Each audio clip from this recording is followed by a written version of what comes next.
right, hello everyone, it's Michael. We are here in beautiful Estonia in Tallinn, and we're going to talk about Tallinn, what it's like here, what it's like in Estonia. Estonia is a really interesting country because it's former Soviet bloc, so it's northeastern Europe. It's right across the Baltic Sea from Finland, and that created some really unique things historically. Obviously it was communist, and the whole area, if you travel around right down from basically Estonia down south to Bulgaria, Romania, etc., these were Soviet countries. The difference here is they had a progressive influence because they had Western media, and the reason they did is because they were not able to block the signals for TV and radio coming from Finland. So that has given it a much more progressive vibe. It's very different from, if you're used to some of the Southern European, like the Balkan states, very different than that. It is clean, it is modern, things work well, it's beautiful, it's well cared for, the people are great, they're very friendly and hospitable. Really, really nice country. The challenge, and the reason why it's August right now, at the start of August at that, and I'm wearing a sweater, is because it's cold. It's not a warm part of the world at all. It's definitely, they don't really have summer here. I mean, they tell me that last year it did get up to 30. However, in general, not a warm place to be. So, although like really high quality of life, I would say here, not warm. So what are the things that we would want to pay attention to here? Possibly moving here, residency, possibly forming companies here, possibly banking here. Let's start with forming companies. So Tallinn is a unique place in terms of corporate income tax, or they were unique, not Tallinn really, but Estonia in general. They have this interesting situation where they're sort of high tax or decent tax in that they tax 20%, but they only tax distributions.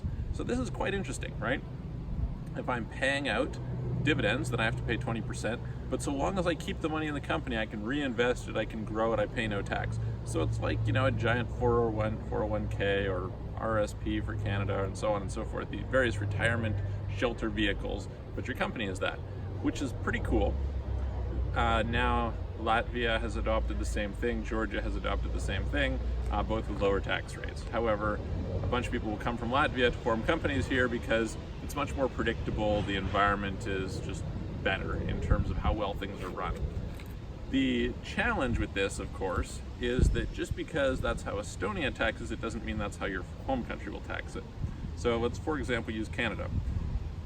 Canada has a tax treaty with Estonia, and as a result, there's only taxation, and they have, within their residency clause, they favor where the company is formed versus management and control, which is great. This is really good for Canadians who are wanting to form a company somewhere, especially if you want access to the European market, you want access to European payment processing. They have PayPal here. They don't have Stripe, but it's coming in the fall. And, so that's pretty good. The challenge is if you were to have the CFA rules apply, so for those of you who are not familiar, this is their CFC rules in Canada. What will end up happening is you could end up triggering that Canada's going to tax that money anyway. So in that case, your compounding doesn't really work so well, all right? So very interesting. It's a possible opportunity for the right people. It's an opportunity. However, you do have to be aware, it's not super low when you come to take out distributions, so not so good in that respect. What else have we got to say? Well, there are some things that you could do to get funds out potentially without paying that, which is interesting. If it meets certain criteria, again, there might be tax consequences back in your home country. So you'll see that they started an e-residency program here, which is kind of interesting.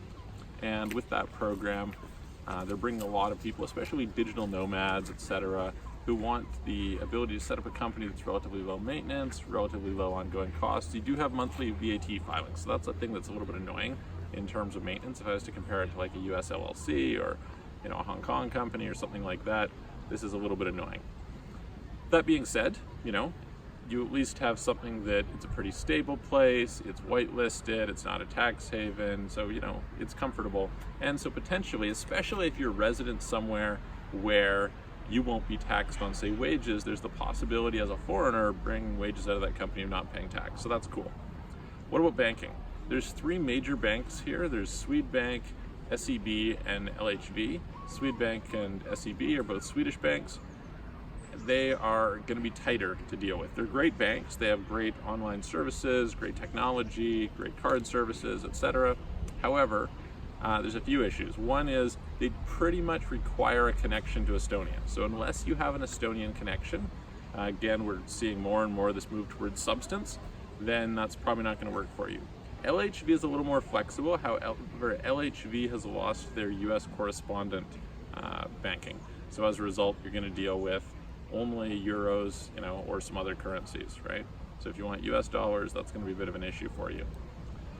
The other problem with these other banks like Swedbank, etc., is when we've banked here, we found challenges with limits on how much they'll let you send out.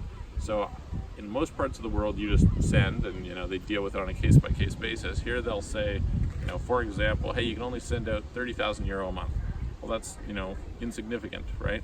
You can apply to have it raised, but then you have to actually apply. Maybe they're going to question it, maybe they'll deny you, maybe they'll shut the account down, all of this stuff, which is a hassle. And people have been having accounts shut down quite a bit in Estonia lately due to that lack of connection locally. So something to be aware of in terms of what it is that you're doing. Would you want to actually form a company here in terms of have your operations here? It's not great. Socials are fairly high. Personal taxes are fairly high. It's like the top third of Europe or something like that.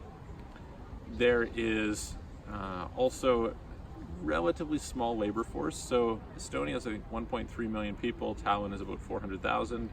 It's nice for quality of life, for getting around, for making it easy to do things. But if you want to hire people, there's a shortage in the labor market. The unemployment rate is, I think, like 5.4% right now. So already low. And then if you're talking about skilled people from a particular sector, that's going to be much more difficult again, right? So not exactly what a lot of people would want in their company. The wages are not low, but not high. So for example, I think the average wages here are something like 1,300 euro a month. For developers, you're talking about 2,000 plus typically. Obviously, it can go up to a fairly large amount. They're famous because Skype was started here, so that was a big thing in Estonia and kind of put them on the map, I would say, for tech. What else can I tell you about this? Yeah, so you're going to fight for talent, I guess, is the important thing. The infrastructure is good. You're not going to have problems with that. Generally speaking, costs all across the board are medium, right? So I typically, when I take an Uber, it's about 5 euros, which is obviously not expensive by, let's say the standards of Paris or Barcelona or LA or something like that. On the other hand, it's high compared to, Bulgaria or Georgia or Egypt or Malaysia, something like that, Thailand. So, you can kind of consider where that fits. Food, again, kind of medium prices. It's normal to spend, say, 10 euro on a dish of pasta, something like that. And so that comes to, living here. So would you want to live here? Again, good quality of life, right? Not bad in that respect. Quite easy to get residency if you form a company and put up enough paid up share capital. You do have to do paid up shared capital in Estonia, which is a bit of a hassle. There is some talk of shifting it so you don't have to do that in an Estonian bank account. You can do it in a foreign bank account, which is also interesting. And, it's an option. It's, again, fairly easy to do. You usually get a 5-year permit. You can get citizenship after about 8 years if 5 years of that is permanent. However, they don't allow dual citizenship here, so that's a downside, right? And so, would you want to do it? For the right person, right? For somebody who wants the quality of life, who doesn't mind the cold, who, is okay with, a place that's quiet. Again, it's easy to get things done here. It's not very well connected in terms of flights, etc. You can take a ferry across to Stockholm or to Finland. Helsinki is, I think, about 2 hours or something. Stockholm is like 15. You can fly easily within the Baltic region, but flying outside of the Baltic region becomes a bit more of a hassle. I flew here from Vienna. So Vienna, there's direct flights. Warsaw, there's direct flights. There's some places, but it's not amazing if you're looking to go to the rest of the world. So that brings us to real estate. Rent prices, fairly low. You're talking about for 120 square meter apartment, the average rent right now is around about 1,200 euros a month, so not insane. To buy, you're talking about typically somewhere around 2,000 to 3,000 per square meter in the city center, 1,500 to 2,000 outside of there. It's really common to have houses here. There's some nice areas for houses. If I was going to live here, I'd probably buy a house, get a car, and drive around. Again, it's easy to get around. They have a lot of green space here. It's quite spacious. It's not really crowded. Very nice in that respect. Like really, really nice place. Really, really nice people. The market here has been crazy. So from 2000, it was like around the early 2000s until 2007, the market just went nuts. Then it had the second largest crash in the world after Latvia during the financial crisis. So it dropped by well over 50%. It was brutal from basically 2008 until 2010, 2011, it started to recover. And it's gone crazy since then. They've averaged 9.2% a year from 2011 until 2017. And now it's kind of slowing. Now there's very small growth, almost flat when you account for inflation. There's still a lot of building that's going on, which to me is a little bit worrying.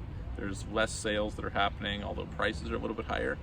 And I would say that it's probably not a great place to be buying right now. Interest rates are rising and you're seeing economy slow down in spite of low unemployment. So unemployment will likely start to turn at some point in time. These things will have various different pressures. The actual debt ratios, or the percentage of the economy that the mortgage represents, have come down. It went from ridiculously low around 1997. Almost none of the economy was represented in the mortgage industry, and you had this huge mortgage boom. One year there was 62% year-over-year growth, and then collapsed after that time period. So anyway, it's gone through these cycles. Whether it's what happens in the future is obviously, your crystal ball, so you'll see what exactly happens. But I would say it's not really a great opportunity to be buying here. If you were to compare it to, we discussed another video of Montenegro or something like that, there just isn't the upside potential from what I can tell. And so, yeah, that's, if I was to say, what is a person going to want to come here for? I would say sometimes for businesses, if you want to access the European market, if you're in a position that you can take advantage of their tax system in a beneficial way, then their corporate tax system is quite good, their infrastructure is quite good, their banking, everything is modern and works fairly well. That would be the main thing that I would look at. And secondarily, for somebody who likes it and is interested in coming to live here, doesn't mind the fairly high personal taxes, then I would say come here to live. And aside from that, that's probably it. So hope that helps you a little bit. If you have questions, feel free to reach out to us about moving anywhere, about, getting set up with companies, taxes, etc., what to look into. We'll be happy to help you, and we will see you guys on the next video.